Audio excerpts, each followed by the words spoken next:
নাটোরের সিংড়ায় ভয়াবহ সড়ক দুর্ঘটনা। ট্রাকের ধাক্কায় প্রাণ গেল গৃহবধূর, স্বামী মৃত্যুর সঙ্গে লড়ছেন। নাটোরের সিংড়া উপজেলার ভয়াবহ সড়ক দুর্ঘটনায় প্রাণ হারিয়েছেন এক গৃহবধূ।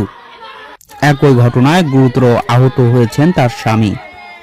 শুক্রবার 8ই মে রাত আনুমানিক 10টার দিকে নাটোর বগুড়া মহাসড়কের চৌগ্রাম বাস স্ট্যান্ড সংলগ্ন তালপুকুর এলাকায় এই মর্মান্তিক দুর্ঘটনা ঘটে। নিহত রেবিয়া সুলতানা লেবু সিংড়া উপজেলার চৌগ্রাম ইউনিয়নের কামারবাড়িয়া গ্রামের বাসিন্দা হান্নান আহমেদের মেয়ে এবং বগুড়া নন্দীগ্রাম উপজেলার ডেরাল গ্রামের রিপন মিয়ার স্ত্রী। পরিবার ও স্থানীয় সূত্রে জানা যায়, রেবেকা তার স্বামী রিপন মিয়ার চালিত অটোভ্যানে করে শ্বশুরবাড়ি থেকে বাবার বাড়িতে আসছিলেন। পথে তালপুকুর এলাকায় পৌঁছলে দ্রুত গতির বগুড়া গ্রামে একটি ট্রাকের সঙ্গে অটোভ্যানটির মুখোমুখি সংঘর্ষ হয়। সংঘর্ষের তীব্রতায় ঘটনাস্থলে রেবেকার মৃত্যু হয় এবং গুরুতর আহত হয় রিপন মিয়া। পরে স্থানীয়রা তাকে উদ্ধার করে হাসপাতালে ভর্তি করেন। দুর্ঘটনার পর ঘাতক ট্রাকটি দ্রুত পালিয়ে যায়।